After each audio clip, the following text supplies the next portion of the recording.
6, 7.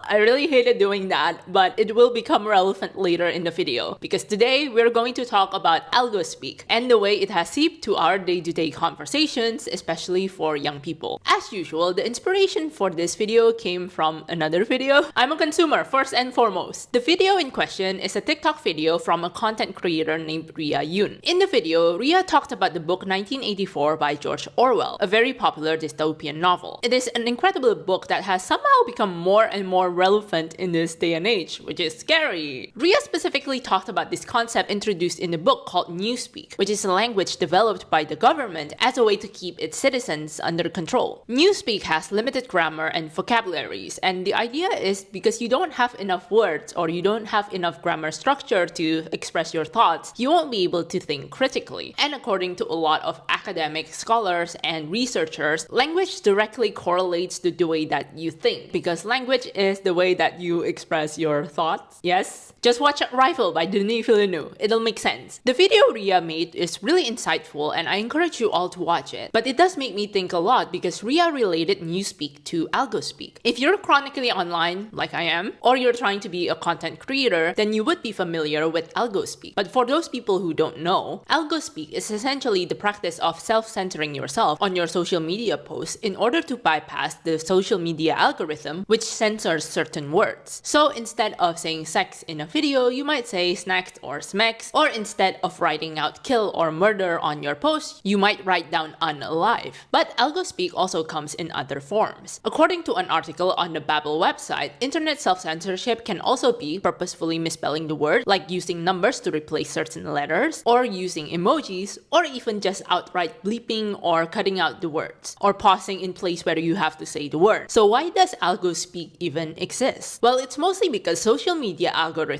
censors words, and algospeak is the only way to circulate your posts or videos and to avoid yourself from getting banned. But specifically, the reason why social media platforms even have these rules in place is because of advertisers. An article on BBC says, social media companies make their money from advertising. Ultimately, that means their goal is to make apps that lots of people want to use, fill them with content that makes advertisers comfortable, and do whatever is necessary to prevent government regulators from getting in the way. Every change to the algorithm and every content moderation decision comes down to that profit motive. Some people also pointed out that maybe the censorship is a way to prevent children from getting exposed to things when they were too young. But my theory that these websites are probably more focused on the advertisers, I think it's more likely, and I think that's probably their biggest focus. But either way, it could very well be to protect children from getting exposed to inappropriate content, but it can also be wanting to make sure that advertisers and government will not crack down on the social media platforms for having these sorts of content. Usually, these posts are first evaluated by AI or automated systems that can filter out content. However, if things are deemed too serious, or if there are reports from other users, that's when they do human evaluations. A research by Ella Steen, Catherine Yurechko, and Daniel Kluck talks about this process and how it's a bit confusing and tricky, kind of unreliable. On TikTok, any content posted will first pass through TikTok's algorithms and will be reviewed by human moderators if potential community guidelines violations are identified. The number of videos removed by automation on TikTok increased from 2020 to 2022, with minor safety, illegal activities, and adult nudity being the main reasons for removal of content.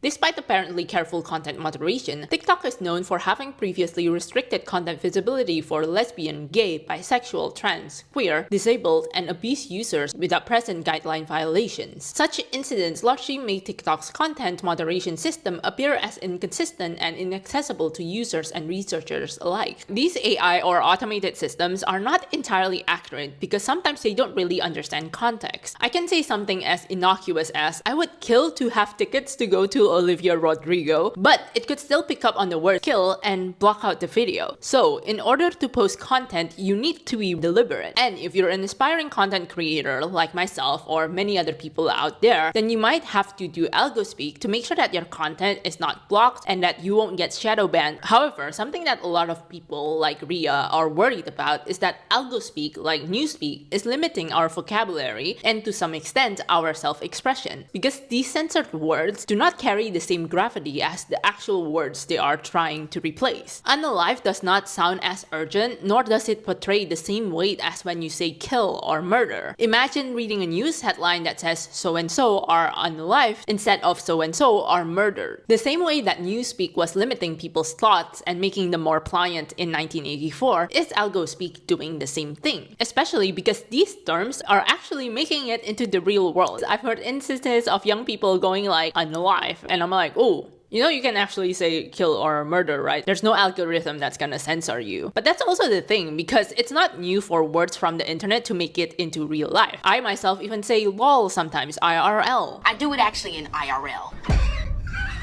But is this a problem? Is this something that is damaging? Or is this just the natural progression of language? Because language evolves over time, and a word might not mean the same thing it does as it did maybe like 50 years ago. The word gay was not frequently used to refer to homosexuality in the past, but these days, homosexuality is pretty much the most common meaning of the word gay. So I think in order to think about this, maybe we should look at intention. When Ria Yoon mentioned this phenomenon where people use algospeak in real life, Ria's concern is more about how are we supposed to express our emotions or mental health or mental state if those are the words that we use to describe what is going on. Are we capturing the full spectrum of what we are going through, and are we capturing the urgency of what we are describing at that moment, right? The word grape or SA does not carry the same weight as actually saying the real word. If you think about it, language is truly one of the few ways that you can express yourself. There's a reason why in therapy sometimes people are given this wheel of emotions, because it helps you find more specific words to describe what you are feeling. Because the more specific that you get describing your emotions, the clearer you can understand what you are going through. And this is not only an exercise to do to understand yourself better, but it's also an exercise to help you communicate to other people even better. And that's the thing, communication and language is so beautiful because it allows you to express yourself, and it allows you to communicate with others. It allows you to empathize, it allows you to get people to understand what you are going through. And I think that's something that sets us apart from animals, because we have like specific words, we have specific way of actually showing how we feel instead of miming it or finding approximation. We can get as deep and as specific as you need to. Sure, art is also a way to express yourself, but art is art, and sometimes it's not as direct or outright as saying, I feel betrayed by my friends who dismissed my feelings when I told them I don't want to go to the club because I want to go home and watch SpongeBob. I felt like they were looking down on me when I told them I still watch SpongeBob, but in reality, SpongeBob is a way for me to decompress. I had a really frustrating day in the bank because I was disappointed by the customer service, and watching SpongeBob be optimistic allows me to also be optimistic. Not that I'm saying that happened, but the specificity of the words that I use, like betrayed, frustrated, dismissed, those things allowed you to feel the gravity of the situation a bit more instead of me just saying, I feel sad because my friends made fun of me. What kind of sad? Well, I'm sad because I feel betrayed and I feel frustrated that that is their response to my current situation instead of giving me empathy. Anyway, Ria Yoon also mentioned apathy in the TikTok video, how people these days like brain rot memes or humor without any sort of meaning. And I get where this is coming from, but I also understand why people turn to this kind of humor and to this kind of memes. We've all heard of the anxious generation, kids who grew up with phones and internet and social media, and there's just a lot going on. From social media, you get all this barrage of information, and you can experience FOMO or jealousy or anxiety because you compare yourself a lot to people who present a curated image of their identity. On the flip side of that, in order to get approval from people on social media, like getting their likes or getting their comments, you have to present a self-image that probably follows whatever is on trend or whatever is more palatable for social media. Not to mention, when you're trying to express yourself on social media, sometimes you get limited too, because social media have word limits, and sometimes your video does get blocked. So you can't really fully explain the extent of your emotions. So for that reason, I empathize with this generation for wanting to numb their minds because of these information or restrictions or limitations. In a way that a lot of people turn to alcohol or cigarettes, maybe brain rot memes or bizarre humor are ways for this generation to cope. But sadly, this comes at the cost of some people being more apathetic. Just think about how media literacy has been pretty poor these days, and a lot of technology forces us or even enables us to remain apathetic. Think about the algorithm that forces you to do algospeak, or even the way that people don't really want to think, so they turn to AI to write their emails or to even make their grocery list. But I would also say that it's not as simple as that. As I always emphasize in my videos, things are not as black and white, and I would say that engaging in algospeak does not immediately mean that you are apathetic. In a world like this, with systems already in place, and in order to survive or make a change, sometimes you really do have to play by these systems rules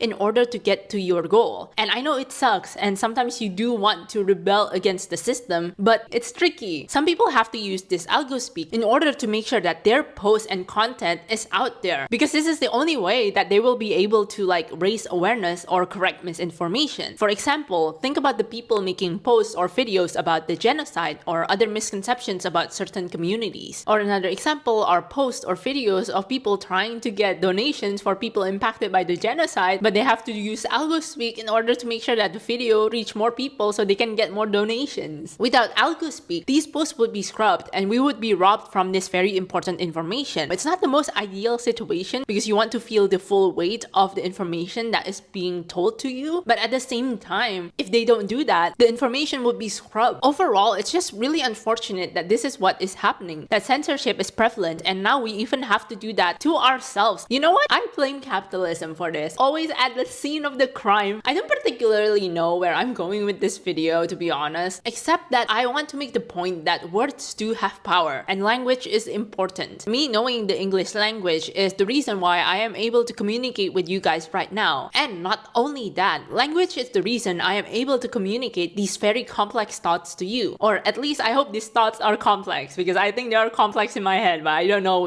when I say it out loud. But what do you guys think? Have you heard of algospeak? Do you know some of the words that algospeak users use? Do you use these words too? And what do you think about what I just said? Leave your thoughts and commentaries in the comment section. If you like this video, please leave it a like, comment, and share it, and maybe consider subscribing to this channel for more video essays, commentaries, fun videos. But thank you for watching this video and for making me part of your day too. Have a good day, night, dusk, dawn, afternoon, evening, whichever o'clock is your clock right now. And I'll see you guys in the next video. Take care and stay safe, everyone. I heard it's been really hot for people outside of Australia, so keep being hydrated. Drink your water. And for the people in Australia, keep warm. Okay, bye. Drink your water.